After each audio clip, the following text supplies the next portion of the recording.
오늘도 예배 오신 여러분들을 주님의 이름으로 환영하고 축복합니다. 잘 오셨습니다. 반갑습니다. 서로서로 인사 나눌까요? 이 시간 우리를 위해서 이 땅에 오시고 우리를 위해서 십자가에 못 박혀 돌아가신 그 예수님께 영광의 박수를 올려드립니다. 할렐루야. 다 함께 찬양으로 나아갈까요?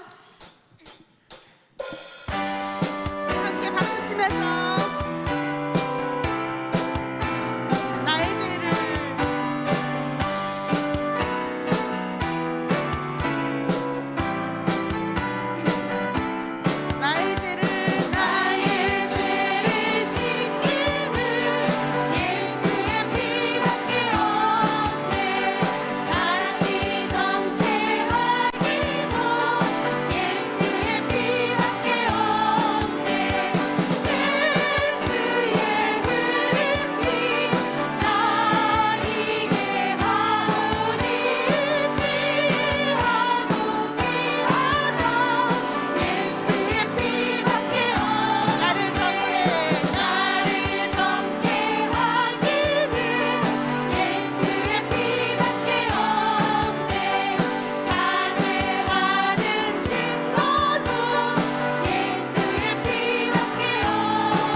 곡은요, 우리 전에 계시던 최태권 간사님이 쓰신 곡입니다.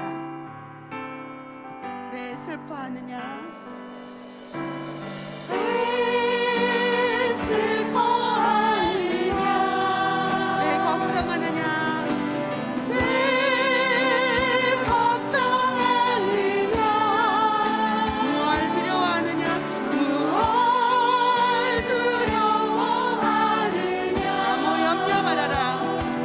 아무 염려 말아라. 큰 어려움에도 큰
크신 사랑 안에서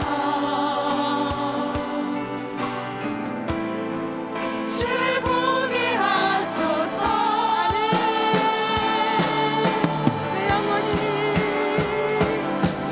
내 영혼이 확정되고 확정되어 싸우니 믿음의 눈 들어 주를 바라보면 내 영혼이 확정되고 확정되어 싸우니 믿음의 눈 들어 주를 바라봅니다.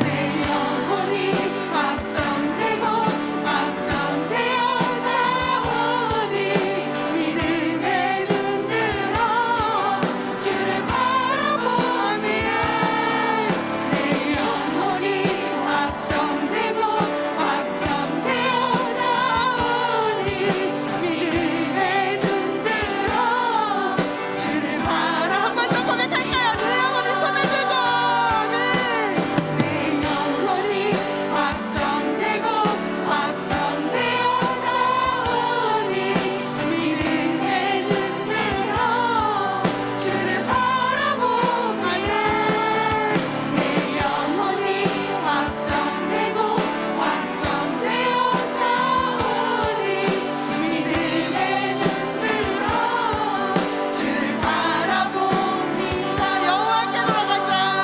여호와께 돌아가자. 우린 돌아서도 그는 변치 않네.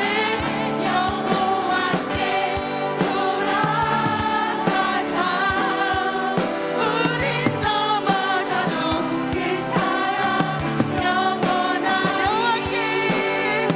여호와께 돌아가자. 우린 돌아서도 그는 변치 않네. 여호와께 돌아가자. 우린 넘어져도 그 사랑 영원한. 여호와께 돌아가자. 우린 돌아서도 그는 변치 않네. 여호와께 돌아가자.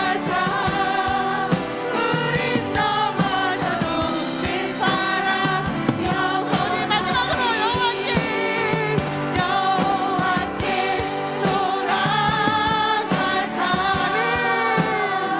우린 돌아서도 그는 변치 않네. 여호와께 돌아가자. 우린 넘어져도 그 사랑 영원히. 이렇게 기도했으면 좋겠습니다. 하나님, 저희가 여호와께로 돌아가겠습니다. 우리가 넘어져도 변치 않고 우리를 일으켜 세워주시고 약할 때 강함 주시는 그 주님, 이 시간 우리가 코로나로 힘들어하는 우리 모든 목장 식구들을 하나님 지켜주시고 또 코로나가 경식되게 좀 지켜주시옵소서. 몸도 마음도 지쳐있는 그들에게 하나님이 위로가 되어 주시옵소서. 함께 기도하며 나아갑니다. 하나님 아버지 감사합니다. 하나님, 우리가 지원대로 하나님 앞에 돌아가기를 원합니다. 하나님, 우리가 넘어져도 주님은 우리를 일으켜 세워주시는 그 주님 앞에 하나님, 우리가 주님 앞에 기도하고 코로나로부터 안전할 수 있도록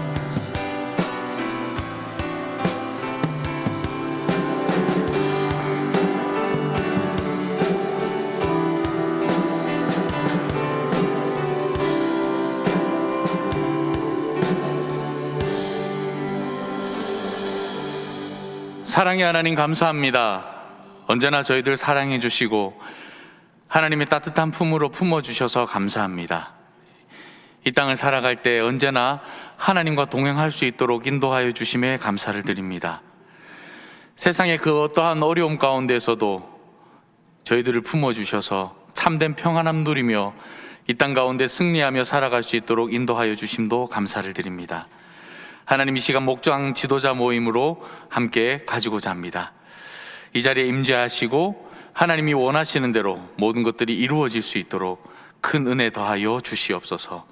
감사를 드리며 거룩하신 예수님의 이름으로 기도합니다. 아멘.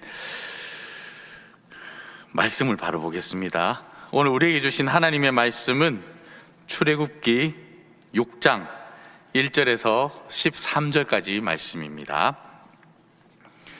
출애굽기 6장 1절에서 13절까지 말씀, 우리 다 함께 일어나셔서 하나님의 말씀을 경청하시겠습니다.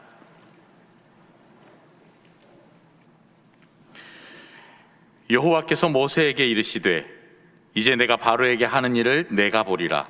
강한 손으로 말미암아 바로가 그들을 보내리라. 강한 손으로 말미암아 바로가 그들을 그의 땅에서 쫓아내리라. 하나님이 모세에게 말씀하여 이르시되 나는 여호와이니라. 내가 아브라함과 이삭과 야곱에게 전능의 하나님으로 나타났으나 나의 이름을 여호와로는 그들에게 알리지 아니하였고 가나안 땅 곧 그들이 거류하는 땅을 그들에게 주기로 그들과 언약하였더니 이제 애굽 사람이 종으로 삼은 이스라엘 자손의 신음소리를 내가 듣고 나의 언약을 기억하노라. 그러므로 이스라엘 자손에게 말하기를 나는 여호와라. 내가 애굽 사람의 무거운 짐 밑에서 너희를 빼내며 그들의 노역에서 너희를 건지며 편팔과 여러 큰 심판들로서 너희를 속량하여 너희를 내 백성으로 삼고 나는 너희의 하나님이 되리니 나는 애굽 사람의 무거운 짐 밑에서 너희를 빼낸 너희의 하나님 여호와인 줄 너희가 알지라. 내가 아브라함과 이삭과 야곱에게 주기로 맹세한 땅으로 너희를 인도하고 그 땅을 너희에게 주어 기업을 삼게 하리라. 나는 여호와라 하셨다 하라.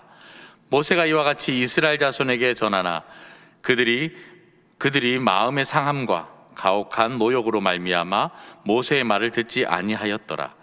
여호와께서 모세에게 말씀하여 이르시되 들어가서 애굽 왕 바로에게 말하여 이스라엘 자손을 그 땅에서 내보내게 하라. 모세가 여호와 앞에 아뢰어 이르되 이스라엘 자손도 내 말을 듣지 아니하였거든 바로가 어찌 들으리까? 나는 입이 둔한 자니이다. 여호와께서 모세와 아론에게 말씀하사 그들로 이스라엘 자손과 애굽 왕 바로에게 명령을 전하고 이스라엘 자손을 애굽 땅에서 인도하여 내게 하시니라. 이것은 하나님의 말씀입니다. 먼저 우리 영상을 통해서 지난주 하나님 말씀 받도록 하겠습니다. 어떤 분이 인생이라는 것은 잃어감과 얻어감의 연속의 과정이라고 그렇게 설명을 많이 합니다. 그러고 보면 우리 인생은 얻어가는 것이 많고 또 잃어가는 것도 한편 점점 많아지게 되죠. 근데 잃어버린 것에 대해서 마음이 너무 아프고 깊게 마음에 지워지지 않고 기억에 남아서 그것 때문에 어려워하는 것을 우리는 상실감이라고 얘기합니다. 이 상실감이 깊어질 때 좌절감도 찾아오고, 좌절감이 찾아오게 되면 우리 마음에 어떤 변화들이 일어나는가 하면 첫째는 삶의 목표라는 것이 없어집니다. 내가 이 목표를 위해서 살았는데 그 목표를 위해서 살았던 삶이 상실해버려 잃어버린 겁니다. 목표를 잃어버린 겁니다. 어떻게 살아야 될지를 알지 못합니다. 뿐만 아닙니다. 삶의 기준도 없어집니다. 이렇게 살면 잘 산다고 생각했는데 그 기준도 없어지게 됩니다. 무엇을 내가 붙들고 살아야 될지 의지해야 될지 잘 알지 못합니다. 뿐만 아닙니다. 삶의 의미를 많이 상실합니다. 내가 이렇게 열심히 살아봐야 무슨 의미가 있는가, 잘 살아봐야 무슨 의미가 있는가, 다 잃어버릴 걸, 이런 마음 때문에 무엇을 해야 될지 알지 못합니다. 그것이 오늘 본문에서 보는 모세의 마음입니다. 하나님 말씀대로 순종을 했습니다. 이적도 기적도 보여주셨습니다. 자기가 여러 번 거절했습니다. 자기는 자신 없어서 못 간다고, 능력이 안 된다고 했지만 하나님이 설득하셔서 모세를 보내셨습니다. 근데 결과가 좋아야 되는데 그가 찾아가서 바로에게 얘기했더니 단칼에 무시를 당합니다. 모세와 아론이라는 존재 자체를 인정하지 않습니다.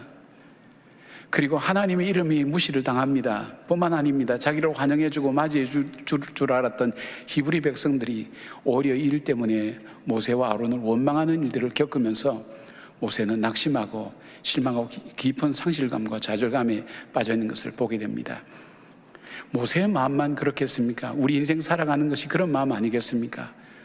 여러분 속에 귀중한 것을 잃어버린 사람들, 그것이 회복이 되지 않아서 마음속에 상처와 아픔이 되어서 어려움 중에 슬픔 중에 눈물을 흘린 사람도 있을 것이고, 때로는 삶의 목표도 잃어버린 사람도 있을 것이고, 이제는 어떻게 살아야 되나, 무엇을 의지하고 살아야 되는가, 무엇을 붙들고 살아야 되는지 잃어버릴 수도 있고, 이렇게 산다는 것이 어떤 의미가 있는가, 그런 마음으로 좌절하고 실망한 사람은 없습니까? 근데 오늘 이 본문은 하나님께서 이 모세를 회복시켜 주셔서 다시 모세로 하여금 일어나게 만드는 하나님의 사랑을 볼 수가 있습니다. 변하지 않는 그 하나님의 사랑은 오늘 우리 가운데 상실감과 좌절감 때문에 삶의 목표를 잃어버리고 삶의 의미도 잃어버리고 삶의 기준도 잃어버리는 우리들 마음속에 회복시키시는 하나님의 은혜가 이 말씀을 듣는 가운데 모세를 회복시키는 하나님의 능력이 여러분과 저의 마음도 회복시키는 놀라운 은혜가 있기를 주님의 이름으로 축복합니다. 자, 하나님은 어떻게 이 모세를 회복시켰습니까? 제일 먼저 하나님이 하신 것은 하나님과의 관계를 먼저 회복시키십니다. 출애굽기 5장 22절부터 23절 보니까 모세가 여호와께로 돌아와서 아뢰되 주여 어찌하여 이 백성이 학대를 당하게 하셨나이까?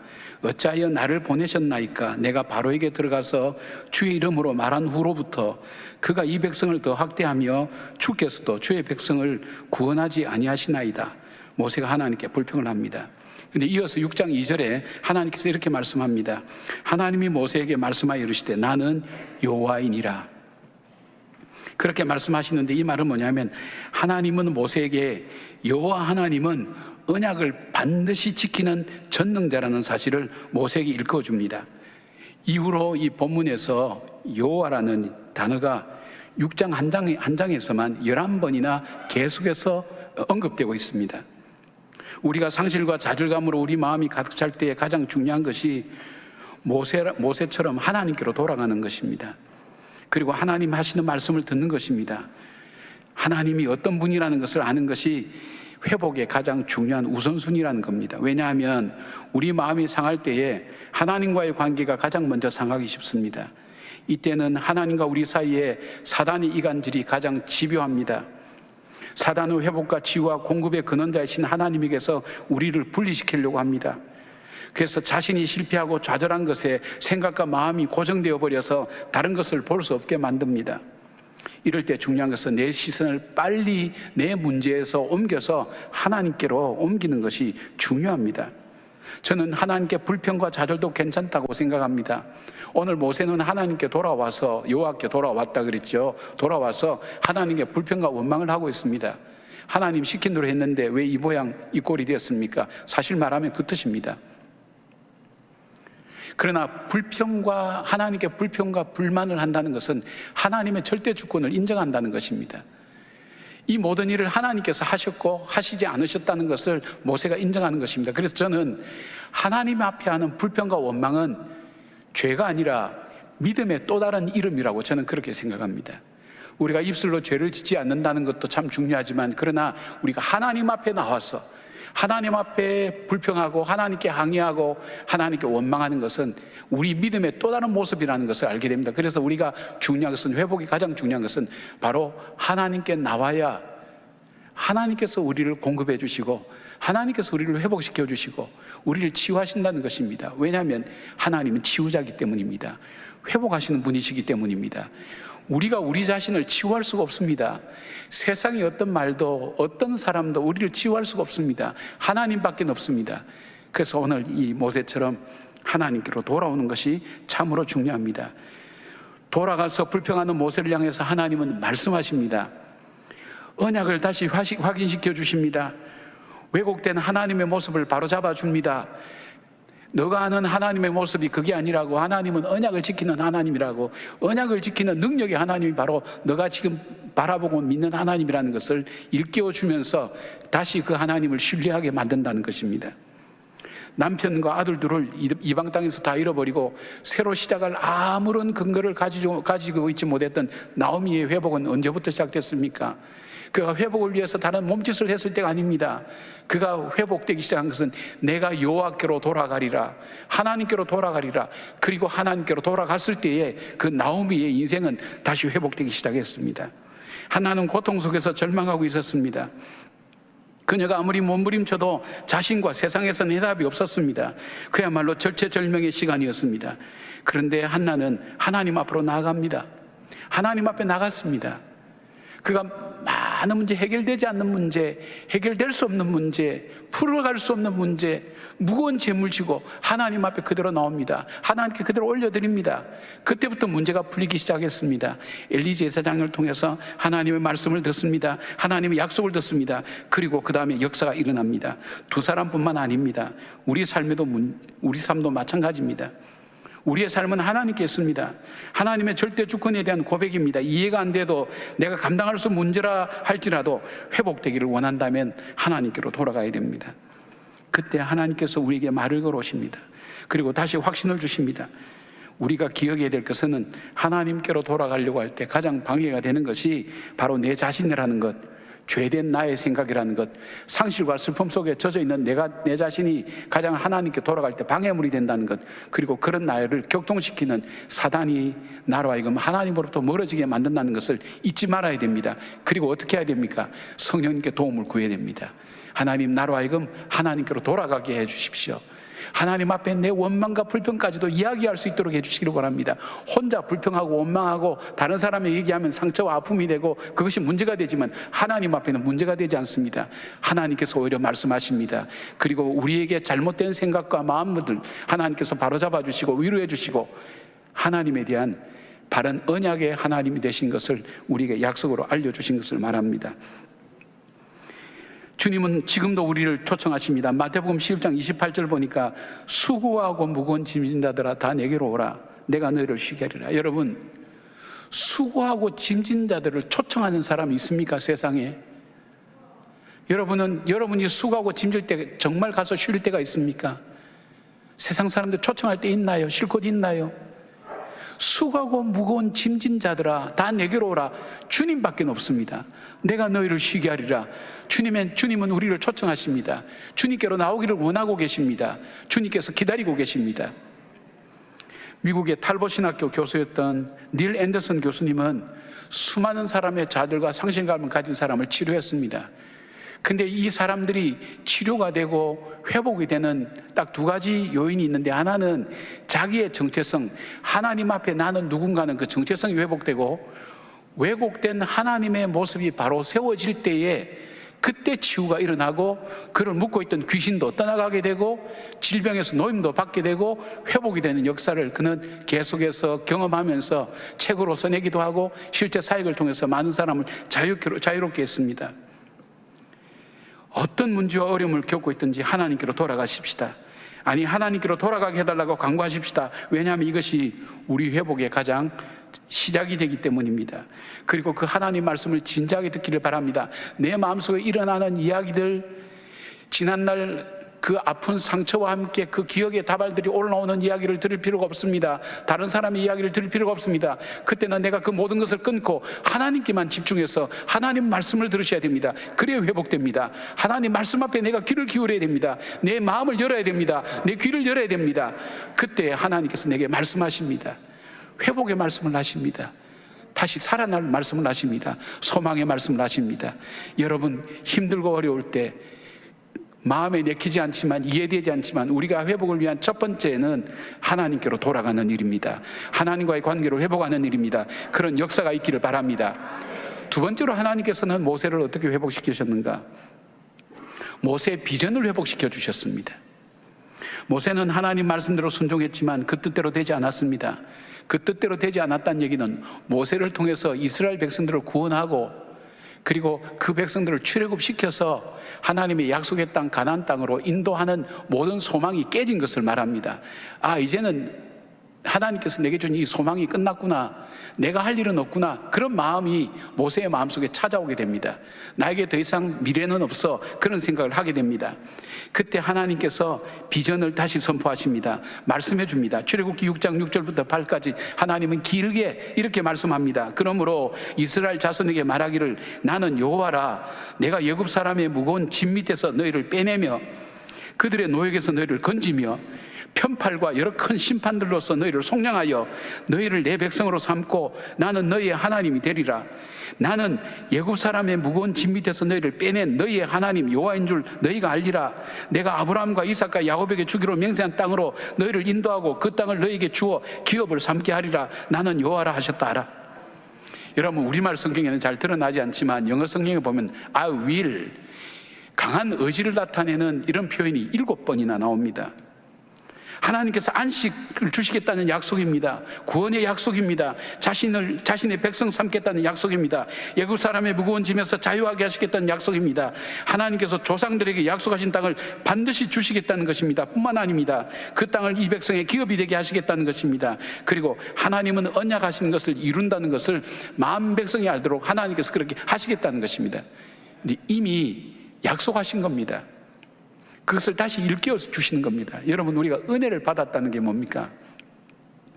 내가 이미 예전에 알고 있었던 것, 그러나 그 문제에 가려져서 깨닫지 못하고 알지 못하고 생각하지 못하는 것을 일깨워 주는 겁니다. 그렇지, 하나님 이런 분이셨지, 하나님 내 삶을 이렇게 인도해 주셨지, 이보다 더 절망적인 상황에서 내 삶을 붙들어 주셨지, 그것을 기억해내는 겁니다. 하나님께서 그 약속의 말씀을 다시 이렇게 세워주시면서 하나님은 언약하신 것을 이루시는, 성취하시는 그 하나님은 약속하신 대로 그 비전과 꿈을 이룰 것을 모세에게 다시 알려주시는 것입니다. 하나님께서 왜 모세에게 하나님 계획을 다시 자세히 알리십니까? 바로 모세에게 잃어버린 비전을 회복시키는 겁니다. 사람은 비전이 회복될 때 소망이 생깁니다. 삶의 목표가 생깁니다. 삶의 의미를 찾게 됩니다. 또한 무슨 일을 해야 될지 동기가 일어나게 됩니다. 의욕을 갖게 됩니다. 그러나 그 비전은 우리 것이 아닙니다. 내가 내 속에서 일으키는 비전은 야망입니다. 비전은 하나님이 주시는 것입니다. 비전을 통해서 우리로 하여금 하나님의 계획을 이루는 사람으로 세워나가는 것입니다. 하나님의 계획은 바로 우리의 소망이요, 우리의 생명인 것입니다. 다윗이 사울에게 쫓겨서 도망갈 때에 어디에 갈 데가 없어 숨을 데가 없어서 동굴에 가서 숨었습니다. 그런데 기가 막힌 일들이 일어납니다. 사무엘상 22장 1절부터 2절 보니까 그러므로 다윗이 그것을 떠나 아둘람 굴로 도망하며 그의 형제와 아버지와 온 집이 듣고 그리로 내려가서 그에게 이르렀고 환난당한 모든 자와 빚진 모든 자와 마음이 원통한 자가 다 그에게로 모였고 그는 그들의 우두머리가 되었는데 그와 함께한 자가 400명가량이었더라. 인생살이가 얼마나 어려웠으면 언제 잡혀서 죽을지 모르는 다윗을 따라서 그가 숨어있는 동굴로 찾아갈 만큼 비참한 인생들이 모인 겁니다. 환난당한 자, 빚진 자, 억울한 사람들이 다 모인 겁니다. 400명이 그대로 모였습니다. 동굴까지 따라갔습니다. 세상이 이들을 버렸습니다. 아닙니다. 이들이 세상을 도로 버린 것입니다. 근데 이들이 시편 57편에 보면 다윗과 함께 이들의 노래가 바뀌어집니다. 7절에서 8절 하나님이여 내 마음이 확정되었고 내 마음이 확정되었사오니 내가 노래하고 내가 찬송하리이다. 내 영광아 깰지어다. 비파야 수금아 깰지어다. 내가 새벽을 깨우리로다. 주여 내가 만민 중에서 주께 감사하오니 문나라 중에서 주를 찬송하리이다. 여러분, 빚지고 마음이 원통하고 억울한 일 당한 사람이 마음속에 어떤 마음이 있을까요? 감사가 있을까요? 찬송이 있을까요? 상처받은 일밖에는 생각이 나지 않을 거예요. 열심히 살았는데 나는 왜 이렇게 빚지고 살아야 되지? 나는 힘이 없으니까 내가 억울한 일을 당해도 원통한 일을 당할 수밖에 없구나. 원통하다는 것, 마음이 너무 속이 상한다는 겁니다. 억울하다는 겁니다. 힘이 없어서 억울하다는 겁니다.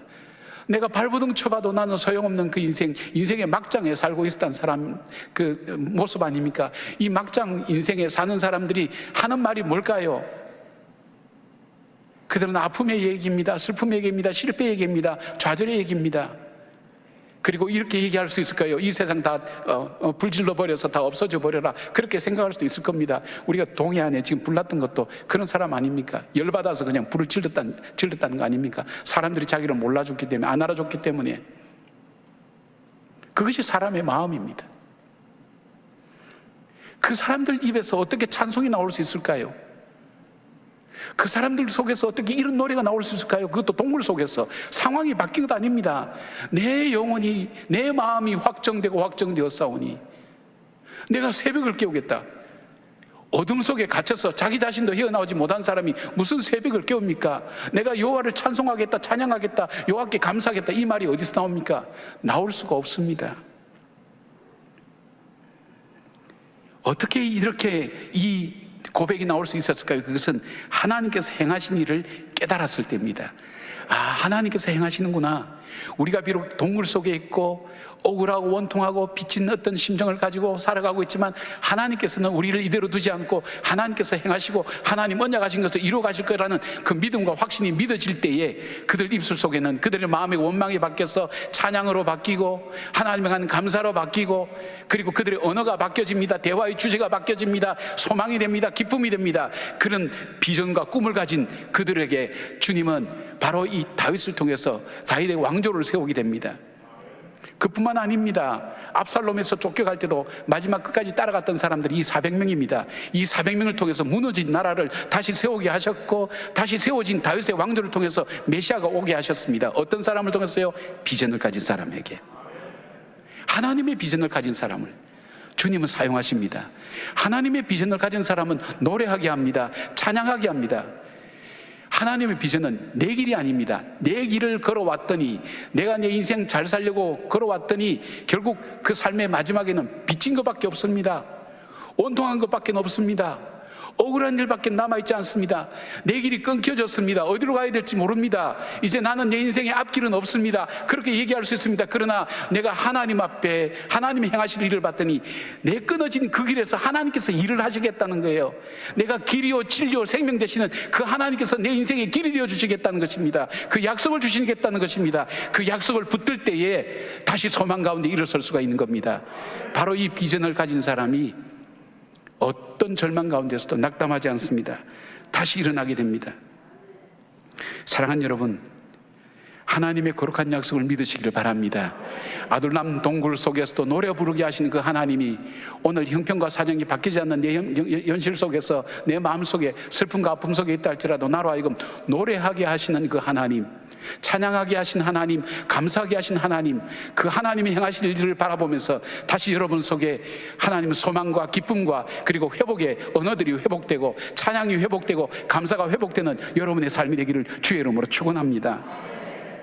세 번째로 하나님께서는 모세에게 어떻게 회복시켰습니까? 그의 소명을 회복시켜 주셨습니다. 모세는 하나님 말씀에 순종하여서 이스라엘 백성에게 전했습니다. 바로에게 전했습니다. 그러나 돌아오는 것은 조롱과 불신과 불가능이라는 건 현실이었습니다. 9절에 보니까 모세가 이와 같이 이스라엘 자손에게 전하나 그들의 마음의 상함과 가혹한 노역으로 말미암아 모세의 말을 듣지 아니하였더라. 이럴 때 어떤 마음을 느낍니까? 나는 여기까지인 것 같아 라고 결론을 내리든지, 아니면 내 힘으로는 이제 더 이상 할 수 있는 것은 아무것도 없다는 좌절과 포기입니다. 그래서 모세는 그가 하나님의 부르심을 처음 거절했을 때 했던 말을 하나님께 다시 하고 있습니다. 12절 보니까 모세가 여호와 앞에 아뢰되 이르되 이스라엘 자손도 내 말을 듣지 아니하였거든 바로가 어찌 들으리까? 나는 입이 둔한 자니이다. 무슨 말입니까? 내가 안 간다고 하지 않았습니까? 내 힘으로는 안 된다고 내가 몇 번, 5번인가 6번인가 내가 말씀드리지 않았습니까? 나는 적격자가 아니라고 말씀드리지 않았습니까? 그런데 왜 나를 보냈습니까? 지금 이 얘기입니다. 그런데 그 말씀에 이어서 13절에 하나님께서 이 말씀하십니다. 여호와께서 모세와 아론에게 말씀하사 그들로 이스라엘 자손과 애굽왕 바로에게 명령을 전하고 이스라엘 자손을 애굽 땅에서 인도하여 내게 하시리라. 무슨 말씀이죠? 이 일은 내가 너에게 명령한 것이고 너가 하도록 그렇게 내가 명령한 것이야. 이건 너가 해야 될 일이야. 너가 그렇게 살아야 될 삶이야. 너에게 한 말이야. 하나님께서 다시 모세에게 그 소명을 다시 회복시켜 주신 거예요. 이게 너가 해야 될 일이야. 실패하든 좌절되든 절망되든 너가 해야 될 일이야. 내가 너한테 명령했어. 너에게 맡겨준 일이야. 바로 그런 뜻입니다. 사랑하는 여러분, 우리가 예수 믿는 사람으로 이 시대 속에 살아간다는 건 정말 어렵습니다. 쉽지 않습니다. 그러나 우리가 하나님 앞에서 살아간다는 그 믿음 가지고 살아갈 때 세상 사람들은 우리의 삶을 통해서 뭐를 봅니까?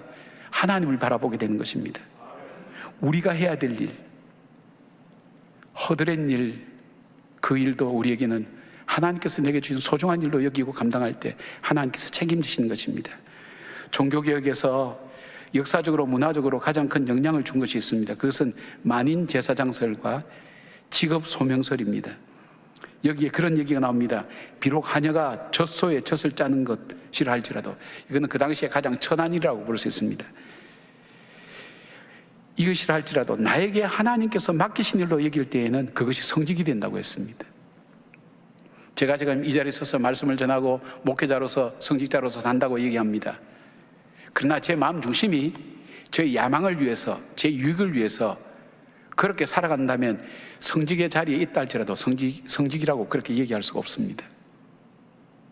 그러나 여러분이 직장에 일을 하든지 집에서 빨래를 하든지 밥을 하든지, 그러나 하나님께서 내게 이 가족을 나에게 맡겨주셨다, 나에게 일을 맡겨주셨다, 그런 마음으로 하나님께서 내게 주신 일이라는 그 믿음과 마음을 가져갈 때 그것은 성직이 된다는 것입니다.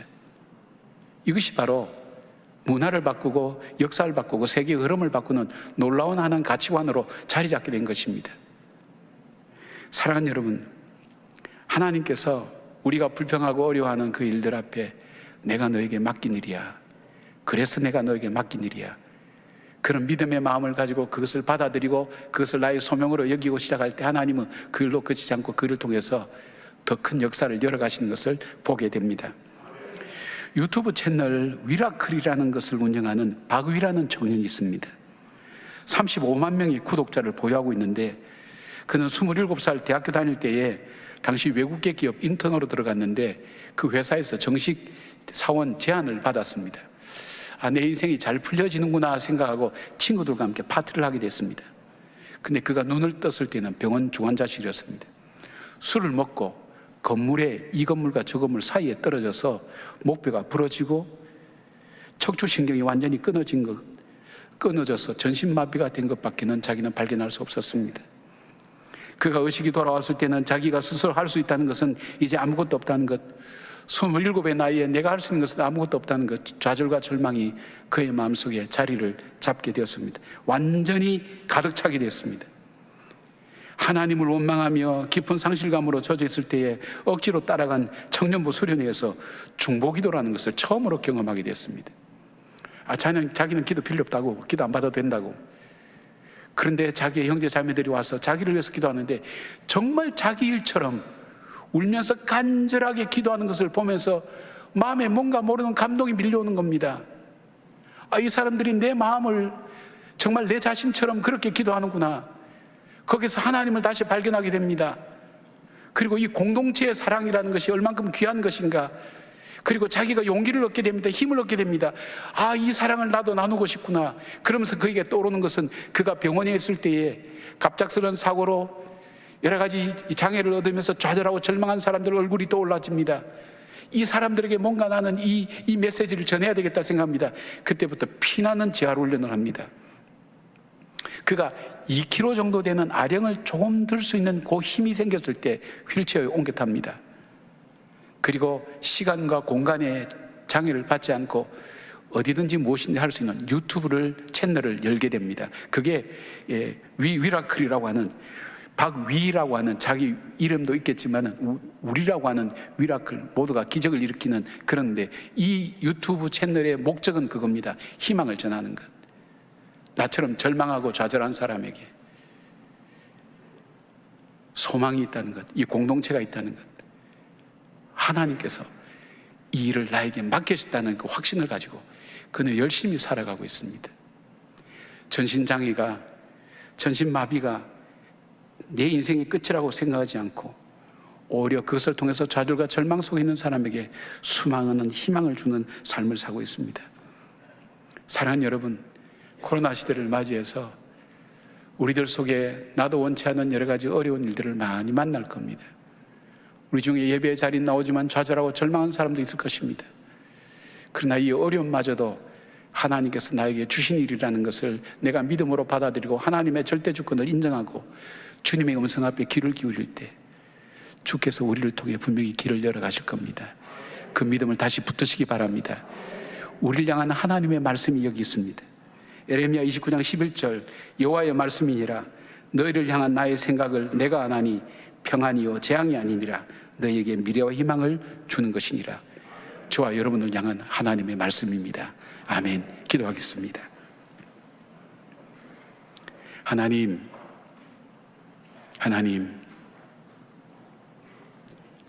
이 한마디 외에는 더 이상 기도할 수 없을 정도로 기가 막힐 웅덩이와 수렁 속에 있는 우리의 지체들이 있습니다.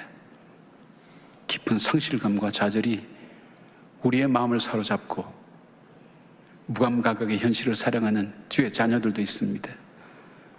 모세를 회복시키신 하나님, 오늘 우리가 하나님 앞으로 나갈 수 있도록 우리 마음을 움직여 주시기를 원합니다. 하나님 앞에 나가서 불평도 원망도 탄식도 늘어놓을 수 있도록 하나님 우리의 마음을 열어주시고 우리의 생각을 열어주시옵소서. 그리고 하나님께서 주시는 그 말씀을 들을 수 있도록 우리의 가슴을 열게 하시고 우리의 귀를 열게 하시고 주의 음성 앞에 서게 하시고 오늘 나를 향해서 말씀하시는 주의 음성을 듣게 하시고 주의 비전을 보게 하여 주시오며 하나님 주께서 나를 통해서 이루어 가실 하나님의 계획을 바라보는 믿음의 회복들이 우리 가운데 일어나게 하여 주시옵소서.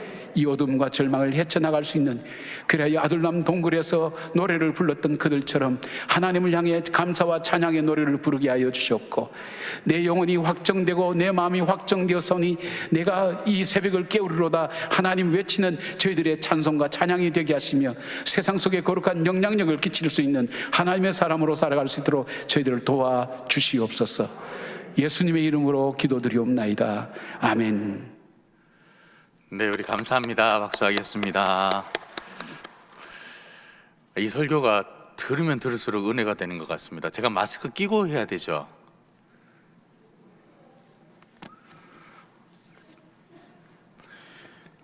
예, 벗는 게 잘 들리겠죠? 예. 제가 지금 이 설교 4번째 들었거든요.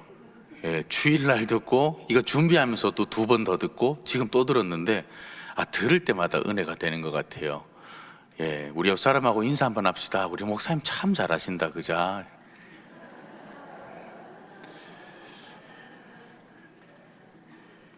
전도하기 가장 좋은 방법 담임 목사님 자랑하는 겁니다. 그죠? 뭐 사실이잖아요. 잘하시잖아요.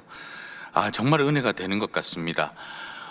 우리 다시 한번 인사할 텐데요. 하나님과의 관계가 회복되는 사람은 언제나 최고입니다. 그죠? 예, 이렇게 인사합시다. 당신은 최고입니다.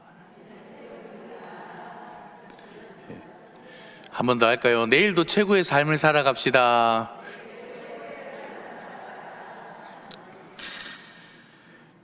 여러분, 몸이 아프거나 피곤하고 힘들 때 어떻게 해결하는지 이제 아이스 브레이크에 얘기 넣어놨는데요.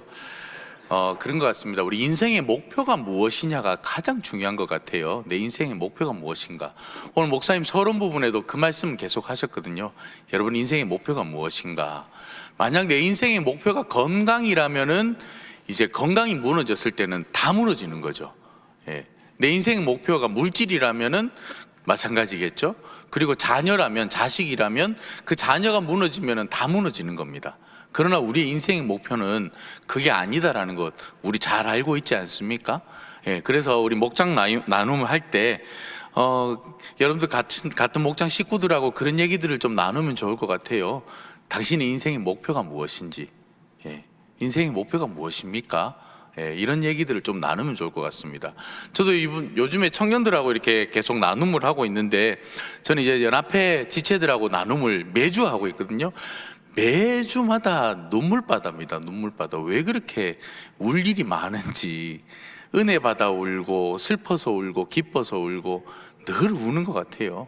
예, 울고 돌아가고 다음 주에 만나서 또 힘을 얻고 또 울고 돌아가고 계속 그렇게 반복하는 것 같은데요. 그게 뭐냐면 우리 삶을 나누다 보니까 소그룹 모임 가운데 삶을 나누고 내 목표를 나누고 내 인생을 나누고 내 환경을 나누다 보니까 눈빛만 봐도 아는 거예요. 이 친구가 이번 주 어땠구나. 우리 구역 식구 누구가 이번 주 어떻게 살아왔구나. 그것만 봐도 알게 되더라는 겁니다. 여러분, 이 시간은 목장 나눔 시간은요, 어떤 시간이냐 하면 가르치고 배우는 그런 시간이 아닙니다. 가르치는 시간도 아니고 배우는 시간도 아니고 무슨 시간이라고요? 나누는 시간입니다. 나누는 시간. 이게 정말 중요한 것 같아요. 그리고요, 이 시간은 설교를 평가하는 시간이 아니고 경험과 삶을 나누는 시간이에요. 우리 생활을 나누는 시간입니다. 그러니까 나눌 게 너무너무 많은 겁니다. 오늘 말씀을 들으니까요, 저도 생각나는 이야기들 이런 게 너무 많습니다. 예.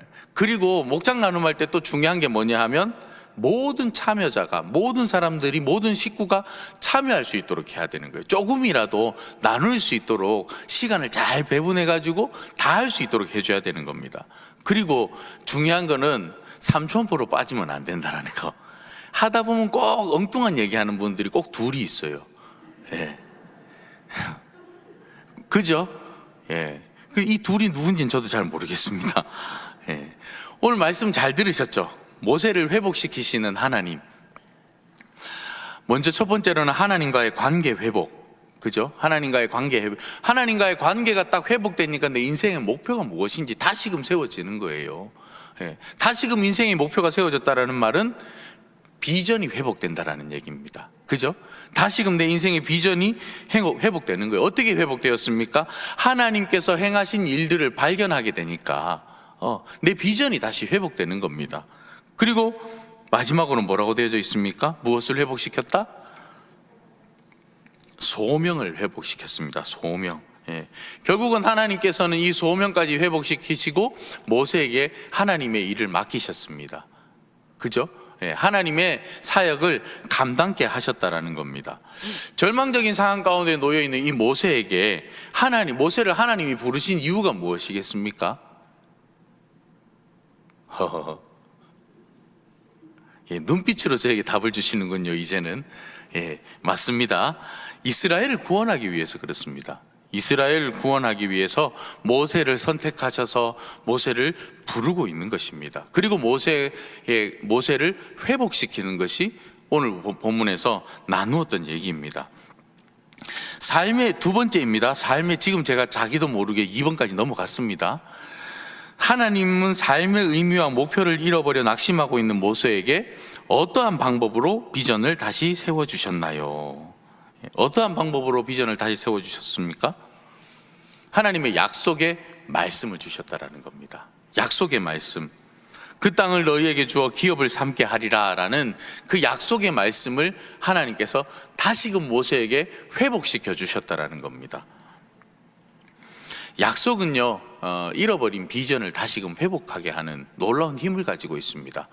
이 약속하니까 또 생각나는 게 있는데, 저희 청년부 제가 하면서 첫 해 이렇게 왔을 때 참 많이 힘들었습니다. 청년부가 좀 어려움이 있는 가운데 제가 청년부로 왔거든요. 그래 오니까 이 청년부 지체들하고 어떻게 하면 좀 가까이 지낼 수 있을까, 어떻게 하면 또 우리 지체들 회복할 수 있을까, 많이 힘들어하는 지체들 어떻게 하면 돌릴 수 있을까, 여러 가지 많은 생각들이 들더라고요.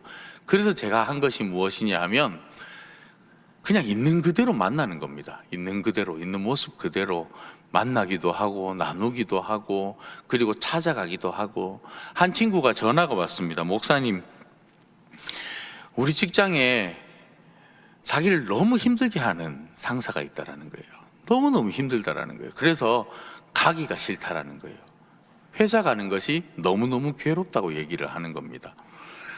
그래서 제가 어떻게 할까? 그래, 알았어. 목사님 기도해 줄게. 기도 막 하죠. 그런데 뭐 바뀌는 게 있습니까? 똑같습니다. 그래, 만날 때마다 목사님 힘들어요 그러는 겁니다. 그래서 제가 뭐라고 얘기했냐면, 내가 이번 주에 갈게. 내가 이번 주에 갈게 이랬습니다. 갈게. 그래서 화요일 날인가 전화가 왔습니다. 오전에 카톡을 했습니다. 야, 오늘 그 어떤데? 그러니까 똑같아요. 똑같이 괴롭혀요. 뭐 이렇게 막 오더라고요. 갈게 이랬습니다. 예. 그래서 제가 바로 짐 싸서 직장에 갔습니다. 그 친구 직장에. 대단한 뻔뻔한 목사죠. 그래서 지금 직장에 상사랑 같이 있냐라고 하니까 같이 있대요. 그래서 제가 어떻게 했는지 아십니까? 점심시간에 맞춰서 문 열고 들어갔습니다. 안녕하십니까? 깜짝 놀라는 겁니다. 그분이. 걔도 놀래고 직장 상사도 놀래고 저는 얼굴이 빨개지고 까짓거 뭐 그죠? 내 새끼라 생각하고 간 거예요 그냥. 그리고 문 열고 들어갔습니다. 내가 간다고 약속했으니까. 그냥 문 열고 들어갔어요. 안녕하십니까? 걔가 너무 놀래가지고 목사님 이러는 거예요. 그래서 제가 얘기했죠. 저는 이 친구가 다니는 교회 목사라고. 이 친구 점심시간이라서 맛있는 거 사주러 왔다고. 근데 직장 상사분이 참 잘해주신다는 얘기 들었습니다 하고 인사하고. 그러니까 그분이 목사님이시냐고. 반갑습니다 하고 인사하더라고요. 그래서 저도 인사하고 그 친구 데리고 나갔어요. 입이 이렇게 올라가는 겁니다. 목사가 와줬다고. 제가 뭐라고 아무것도 아닌데. 그래서 밥 먹고 커피 한 잔 또 마시고 그 직장 상사과까지 이렇게 커피 테이크아웃 해가지고 갔습니다. 예, 다시 왔습니다 하고 커피 한 잔 주고 잘 부탁합니다. 우리 교회에서 너무너무 잘하는 자매인데 어떻게 또 이렇게 같이 일하게 되셨냐고, 참 좋으시겠다고, 어떻게 이런 좋은 사람하고 일을 하냐고 막 또 자랑을 실컷 하고 돌아왔습니다. 어떻게 됐게요? 여러분 생각하는 그겁니다. 그 자매가 지금까지 살아오면서 자기가 받은 신방 가운데 최고의 신방, 하나님의 말씀을 1도 나누지 않았습니다. 그냥 가서 밥만 먹고 왔습니다. 예. 그런데요, 제가 그 친구하고 약속했잖아요. 내가 갈게. 그러면서 진짜 갔더니 놀라운 일이 일어나더라고요. 예. 그리고 그 친구가 회복된 거예요. 그 교회 와가지고 얼마나 소문을 퍼뜨리고 다니는지, 우리 목사님이 우리 회사에 와가지고 너무 행복했던가 봐요. 그 이후로 제가 연합회 식구들 12명이었죠 그때. 12명 모든 직장을 다 방문했습니다.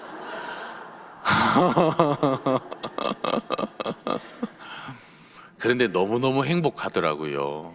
그 친구들도 행복하고 저도 행복하고, 그러면서 그 친구들이 목사님이 왜 왔을까라는 걸 생각하게 되니까 다시금 자신들의 비전을 발견하게 되고 회복하게 되더라고요. 아마 하나님 그런 마음 아니었겠습니까? 모세에게 다시금 하나님이 주셨던 그 말씀을 가지고 다시금 모세를 회복하고 비전을 다시금 또 세워주셨던 것 같습니다. 3번 한번 볼까요? 스스로 감당하기 힘든 상황으로 절망하고 낙심할 때 우리의 삶의 모습은 어떠해야 하는지 나누어 봅시다. 우리가 상황을 딱, 어려운 일이 나에게 딱 닥치게 되지 않습니까? 밑에 보면 답이 안 나와요. 저를 보셔야 답이 나와요. 예. 그 집에 가서 읽어보시면 다 아시잖아요. 예. 그럼 저는 여러분 종소리를 보고 얘기하게 되잖아요. 예. 이렇게 눈도 보고, 예. 이러면 좋을 것 같습니다. 어려운 일이 딱 닥치면 어떻게 되냐 하면 그것만 보여요. 예. 어려운 상황만 보이거든요. 그 상황을 뛰어넘어야 되는 거예요. 어려운 일이 큽니까? 하나님이 큽니까? 하나님이 더 크죠. 그렇지 않습니까? 더 큰 하나님을 내가 발견하고 있고, 더 큰 하나님과 내가 함께 동행하면 나에게 주어지는 일은 아무것도 아니다라는 거예요. 예. 우리 요즘 청년들 뭐 다 마찬가지겠죠. 코로나 때문에 많이 힘들어 하잖아요. 아유, 코로나 걸리면 어떡하지? 그러면 또 제가 묻습니다. 코로나가 큽니까? 하나님이 큽니까? 여러분 인생의 목표는 코로나 안 걸리는 것입니까? 하나님과 함께 하는 것입니까? 그렇죠? 네. 무엇을 바라보느냐가 중요하다라는 거예요. 그리고 난 다음에 하나님이 모세에게 소명을 주셨다라는 겁니다. 소명. 여러분들에게 소명을 하나님께서 틀림없이 주셨습니다. 예. 목장 지도자로 세우신 이유가 있다고요. 예.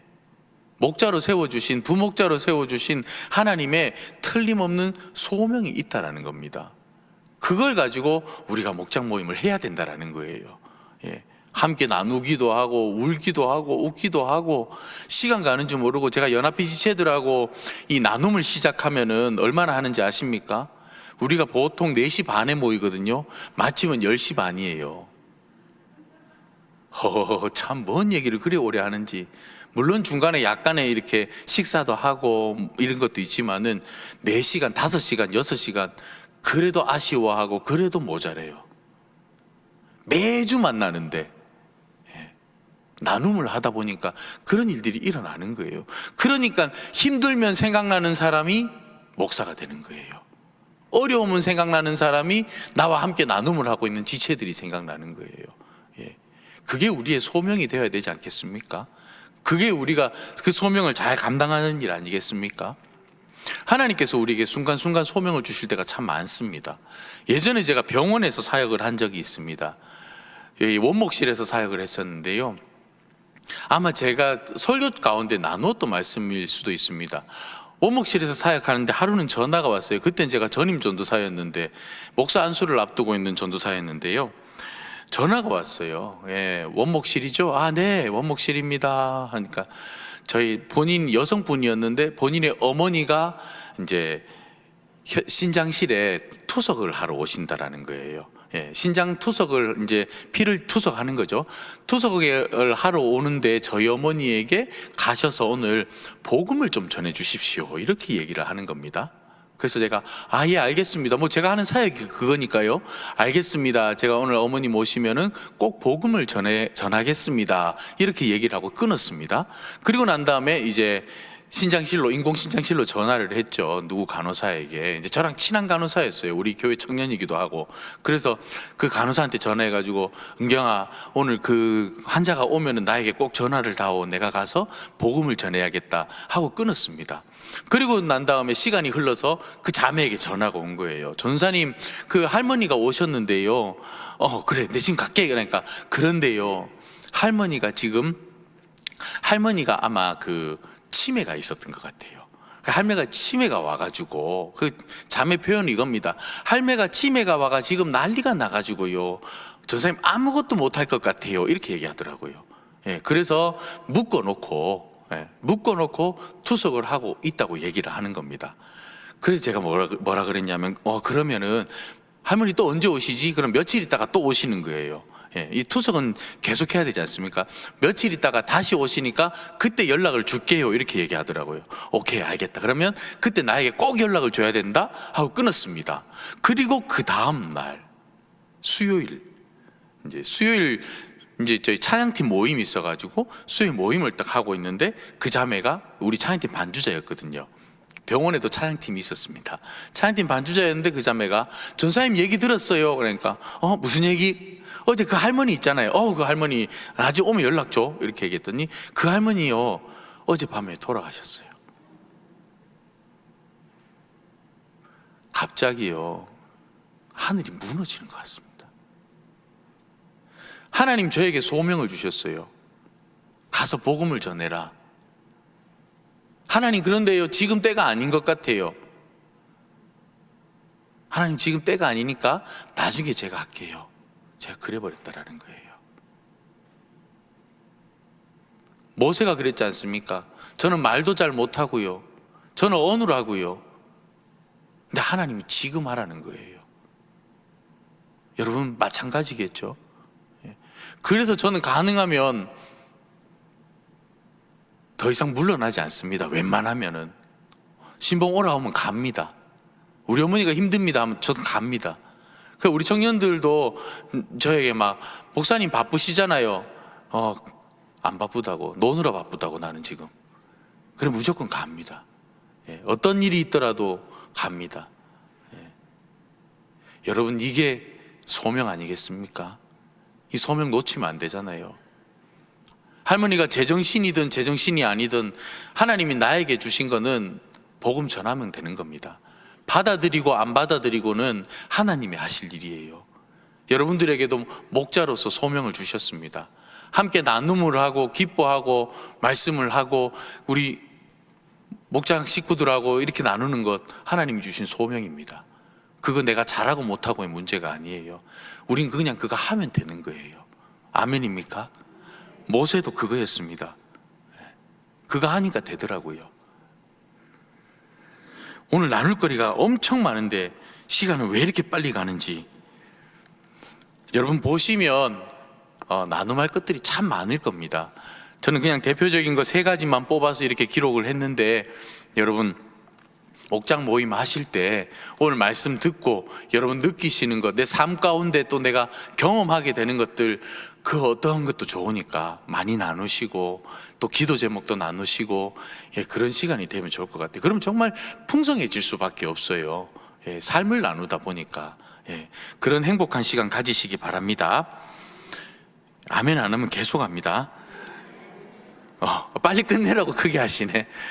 그러면 광고하겠습니다. 목장 모임 할 때마다요, 이달의 말씀 암송하고 시작하는 거 아시죠? 이달의 말씀을 한번 암송해 보겠습니다. 3월의 말씀입니다. 암송이 안 되시죠? 그러면 자막으로 뜰 텐데 떴습니까? 안 떴으면 이 프린트물을 참조하셔서 3월 이달의 말씀. 예, 우리 참 잘합니다, 방송팀이. 자, 이달의 말씀 함께 읽겠습니다. 시작. 내가 여호와께 바라는 한 가지 일, 그것을 구하리니 곧 내가 내 평생에 여호와의 집에 살면서 여호와의 아름다움을 바라보며 그의 성전에서 사모하는 그것이라. 아멘. 사순절 가정예배 계속해서 진행되고 있습니다. 저녁 9시마다 영상으로 송출되고 있는데 여러분 은혜 받고 계시죠? 예, 저도 은혜 많이 받고 있습니다. 사순절 기간 동안 그 가정예배를 통해서 우리 사순절 기간을 정말 은혜롭게 보내고 있는 것 같아요. 대한민국 그 어디, 아니 전 세계에 내놓아도 자랑할 만한 우리 동안교회 가정예배인 것 같습니다.